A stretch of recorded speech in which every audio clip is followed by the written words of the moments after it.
All right. Hello, everyone, and thank you all for tuning in to another YouTube video. For those of you who may be new, my name is Nick Belden.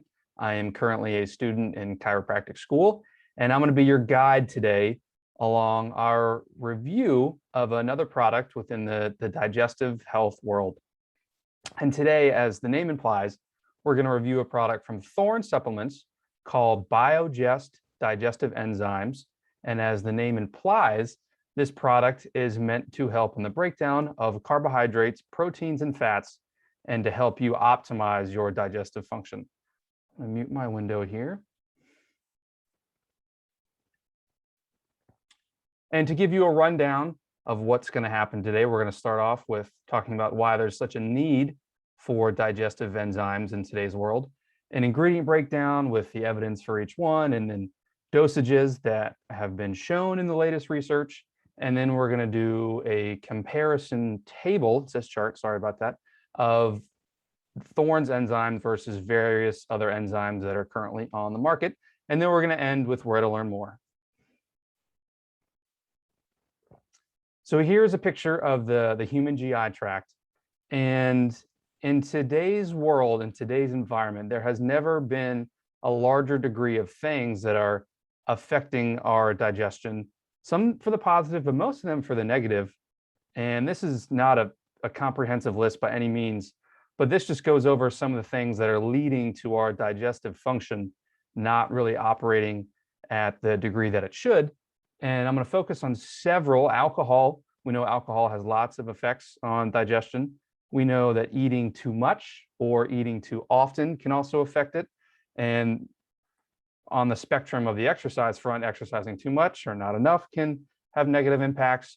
And obviously things like antibiotics and proton pump inhibitors, which is what PPIs stand for, and then certain just medical conditions such as celiac disease, gastritis, diabetes, and IBD is inflammatory bowel disease. And so there's just, like I said, our gut has never been under more, I'd say, attack that's leading to things that are negatively affecting digestion. And the new kind of rhetoric now, it used to be you are what you eat, but now, because of all these things I've mentioned, it's not even what you eat, but more so what your body can digest and then absorb. So, and here's a list of the ingredients on the THORNE product. One thing that I will point out here that is a little unique in digestive enzymes is glutamine.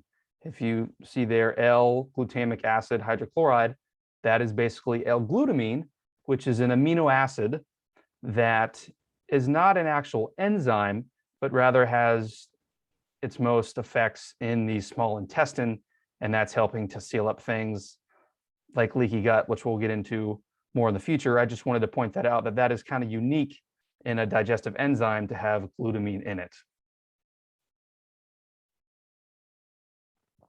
So betaine HCL. So just first, we're going to talk about the naming and why it is what it is. Betaine is a compound that occurs naturally in some foods. A lot of people are familiar with the health benefits of beets, and part of that is attributed to this molecule called betaine. But then betaine is separate from betaine HCL. It's way over my head to get into the differences between betaine and betaine HCL, but HCL is human stomach acid. And like it says there, it's meant to support stomach acid levels. And the human stomach typically has a pH, which for those of you who are unfamiliar is called the potential of hydrogen. And the only thing you need to worry about, if that just went right over your head, is the number. Anything that has a really low pH is considered acidic. Anything that has a really high pH is considered alkaline. So the pH of the human stomach normally is less than 3. So it's one of the most acidic environments on the planet, and it should be, because it needs to be like that to break down proteins and to get the digestive process started. And there are signals needed for digestion that happen throughout the first part of the small intestine that have to start with a very acidic environment in the stomach. So you can think taking proton pump inhibitors that actually increase the pH of the stomach can really lead to changes in digestive function. And here's just a few of the latest literature I found on the use of HCl. And I like to look for studies that are done in humans.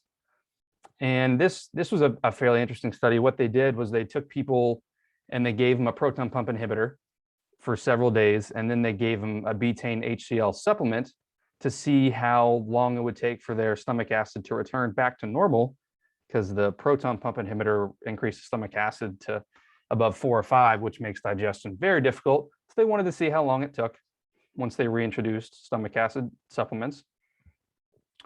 And they used 1,500 milligrams in the study, which, as you can see, is about 3 times more than what is in THORNE's product. But again, they did this after a proton pump inhibitor, so keep that in mind. And the key findings was it brought the pH below 3 in 5 minutes. Let me say that again. It brought the pH to within normal in 5 minutes in taking that high of a dose. And the pH was brought down by 0.6 or down to 0.6 in 30 minutes. So that means to get it to normal took about 5 minutes, and then you wait another half hour and it got even lower, which again is most optimal for digesting your nutrients. So what can you do based on this research? I like to give actionable steps when I quote studies, so it just doesn't sound like a bunch of mumbo jumbo jargon. Experiment with taking enzymes either a couple minutes before your meal or take them during, and pay attention to changes in digestion, gas, bloating, constipation, heartburn, acid reflux, and we'll get into more of the literature on that down the road here. And here's another one. So functional hypochlorhydria sounds really fancy. It's just a term that means you have not enough stomach acid, but not so low that it can be detected by conventional medical tools. So that's why the word functional is put in front of it. And the key findings here is that elderly patients, specifically in this instance, it was those older than 75, I believe, it took them twice as long for the pH of their stomach to return to normal after a meal. So naturally, when you eat food, because the pH of a lot of the food we eat is not below 3, because that would be really harmful, the pH of the stomach starts to go up a little bit with a meal. And then a couple, 2-3 hours after a meal, the pH slowly starts to come back down to normal. And then your body's ready to digest food again. And to me, I think that's one of the reasons why we shouldn't be eating on the hour every hour, is if our stomach pH hasn't been brought back down to normal, then we introduce more food, it's not going to be able to digest it, and you're probably not going to feel so good. And again, actionable steps from this. If you're older, you may want to pay greater attention to how much time you spend between meals. And if you are going to eat sooner, maybe because of family events or, sometimes life happens, I get it, and it's only been a couple hours, then maybe taking digestive enzymes would be most beneficial versus, say, if you went 7 or 8 hours between meals, you may not need as much enzyme support for that instance. All right, the next one is that unique ingredient, glutamine. And again, the fancier name is at the top. The name in quotations is what most people know it as. And it's a very popular amino acid for leaky gut support. I've been in this space for a couple of years now, even before I started school. And glutamine has been touted for a while for healing up what's called the tight junctions in the intestines. So when you hear leaky gut, it's because those junctions get leaky, for lack of a better term, and the cells that make up those tight junctions, one of their favorite foods is glutamine. So you give them enough nutrients, you give them enough glutamine, and hopefully you can seal up those tight junctions. And it's a big supplement now, but it's also present in a lot of food, and beef, chicken, fish, eggs. I think beef and chicken are on the higher end of concentrations of glutamine. And as I mentioned, it's the main fuel source for the cells that line the small intestine, which is really important, again, for keeping stuff we don't want outside of our body and letting it pass through the rest of the gut.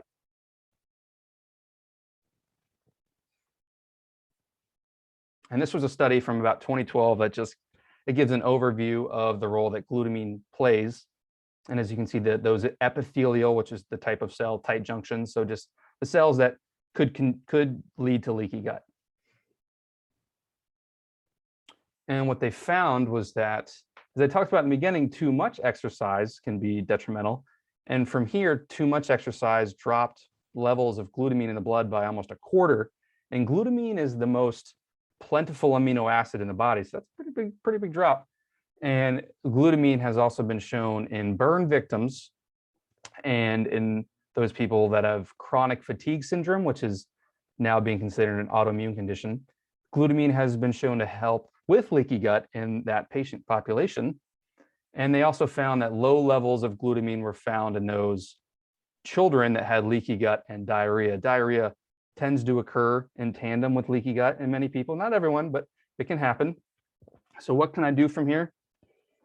It may be worth experimenting if you're an athlete or if you're an exercise enthusiast or you're someone that's having an acute bout of diarrhea. It may be worth experimenting with 1.5 to 3 grams daily of L-Glutamine. And remember, THORNE only has 480 milligrams. So you may need to, I wouldn't ramp it up that much because then you're getting a lot of stomach acid with it. So I would go to another, a separate L-Glutamine supplement. And this was another study looking at the level of glutamine and how it affects athletic populations and performance. And it talks about body composition, but I want to focus on immune function. And when they say immune function, they're looking at white blood cell counts. So if you go get blood work done, they're going to look at your neutrophils, your lymphocytes, your monocytes, your basophils, and your eosinophils. And those are different cells of your immunity, of your immune system. And they found that glutamine supplementation didn't affect the levels of those white blood cells, but unfortunately they didn't look at subjective measures of immune status. So how often they got sick, how did they feel? Were they fatigued? Did they feel like they easily got sick? So what you can take away from this is if you're having blood work done regularly and you're taking L-Glutamine, I wouldn't expect it to really have a huge effect on your white blood cell numbers.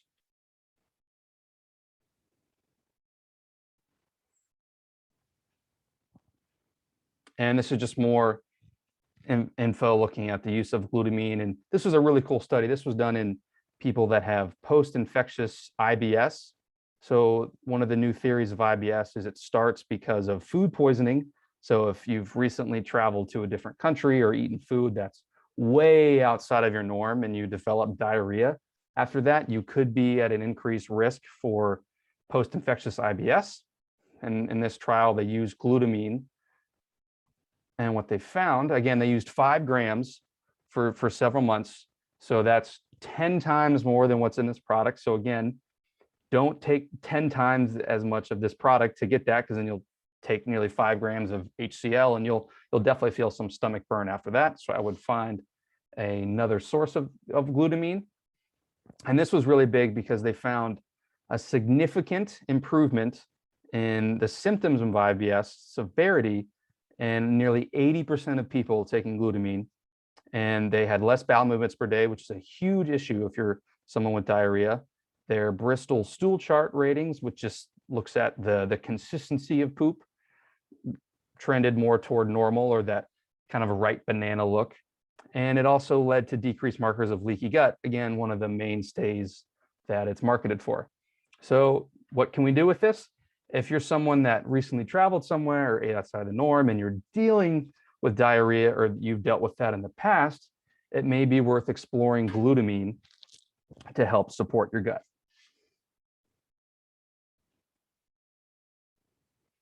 And like I said, this was a really key finding because more and more data just keeps coming out for things that you can use to help support IBS. And pancreatin. So pancreatin is a mixture of enzymes that is produced in the pancreas. Most people think of the pancreas as, oh, it only makes insulin and helps the blood sugar. That's part of its endocrine function within the body, but it also has an exocrine function, which means outside of the body, because the whole GI tract is technically outside of the body. And it makes enzymes called amylase that helps break down starch, protease for protein, and lipase that helps break down fat. And porcin, refers to pig origin, because of all the mammals out there, pigs tend to have the most similar digestive function to humans. And unfortunately, there's very little evidence for use of pancreatin and pancreatic enzymes, except in one particular population. And that's a condition called exocrine pancreatic insufficiency. Really fancy for basically just saying your pancreas can't make enzymes to break down food that well. And it's really rare. It's only about a 0.05% prevalence. And the risk factors for that are things like smoking, alcohol, cystic fibrosis, and any condition that directly affects the pancreas, such as pancreatitis, which commonly happens because of alcohol, or pancreatic cancer. And you can diagnose XPI, is what it's abbreviated as, by a marker called fecal elastase. So if any of you have had like a GI map or a Genova effects stool test, you may have seen fecal elastase on that panel, and that's to look at pancreatic enzyme function. And that's just showing, some of the studies, and they're only really used in that population rather than in healthy individuals or those with IBS. Same thing.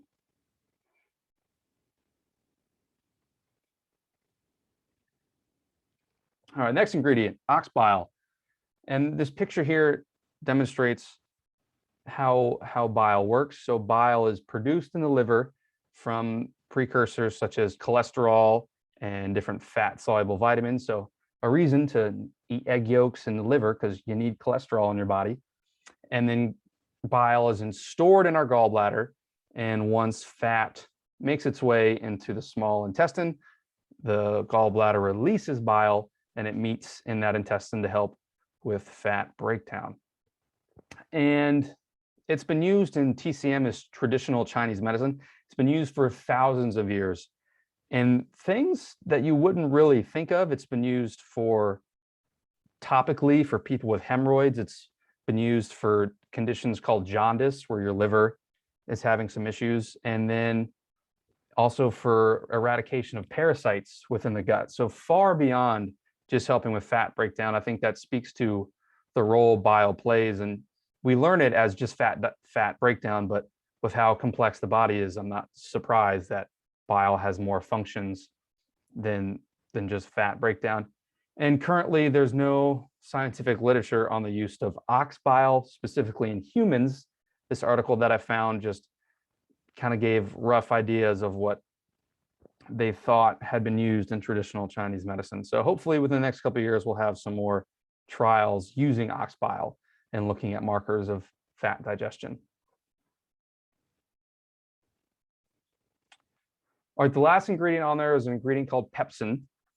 And pepsin, is created within the stomach, and it supports protein digestion, but only in the stomach. Now, this is very important because pepsin needs a very acidic environment, as we touched on from the beginning, in order to help break down protein.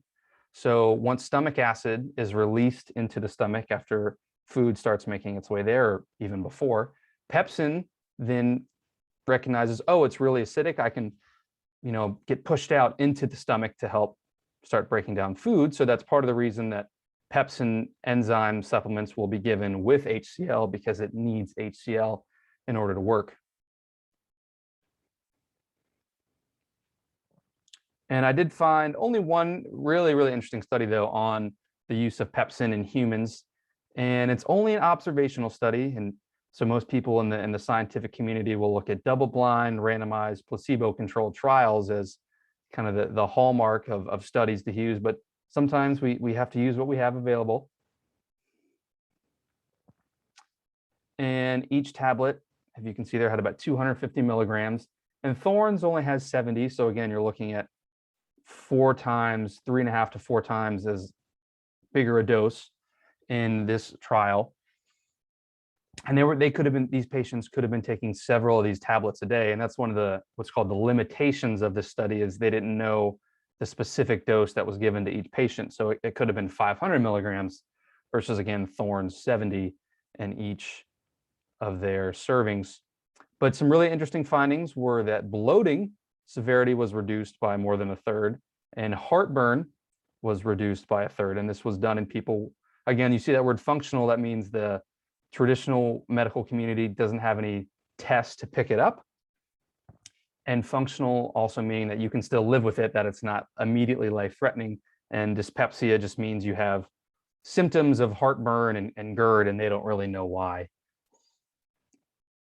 And so actionable steps that you can take away from this: taking several capsules of Thorne's product may support digestion, and specifically the symptoms may support the symptoms of bloating and heartburn. But again, don't try to get to 500 milligrams with Thorne's product here, because you'll be taking a ton of HCl, and again, no one's going to feel good after that. So lastly here, I just wanted to do a table comparing the ingredients, and so you can see the price per serving at the bottom. And Company A is it's a lower cost brand, and you'll find that in a lot of big box stores and health food stores. And hey, leave a comment down below if you're interested in knowing what Company A and B are, and I'd be happy to get a discussion going with you. But as you can see, Thorne's product has more HCl than these other two popular brands. And personally, I'm a big fan of that, because a lot of the other enzymes can only serve their function if there's an acidic environment. And that all starts with having enough HCl. So I'm a big fan of having more HCl in a product. And as you can see with Company B, they have more of those pancreatic enzymes, which are great. But again, if you don't have that acidic environment to help break them down, and it's going to be harder on the digestive tract to break down all your nutrients. And again, Thorne's product is very unique in that it has L-Glutamine in it, which is not found in the other two products. But the other two products do have enzymes from pineapple. So some of you may be familiar with bromelain, which is a popular digestive enzyme support supplement, and then papain, which is again derived from pineapple. And the price per serving, to me, the best value based on the ingredient profile is had with Thorne's product, because Company A, while it is very affordable, so if you're someone where cost is the first thing you're thinking about when you're buying supplements, I think Company A is a great choice. But if you're someone who's like, hey, I'm willing to spend more, but I don't want to spend absolute top dollar, I think Thorne's great. So that's important things to consider when buying supplements, is ask yourself, how much am I willing to spend? What outcomes am I willing to look for? And I just want to reiterate and make this known to the public now that none of this is meant to be medical advice. Please make sure that you're continuing to speak with your primary care physician and getting regular health checkups. This is meant for educational purposes only. And where to learn more, if you want to dig deep more into digestion and digestive function, you can subscribe to my YouTube channel in that bottom right corner. They're down below the screen. And I write a lot of articles and blog posts on a platform called Medium. And it's everything from IBS to leaky gut to some thyroid stuff to all things digestion, because that's my big passion. That's my big passion in life. And you can also follow me on Instagram, where I'll release little tidbits about my life. And I'm a big fan of CrossFit, and I like to talk about how I incorporate nutritional strategies and gut health strategies around improving my CrossFit performance. So I just want to thank you all for tuning into today's video again. Make sure to subscribe if you're new, leave a like if you did enjoy it, and comment down below if you want to get something going. And as always, everyone, trust in your gut.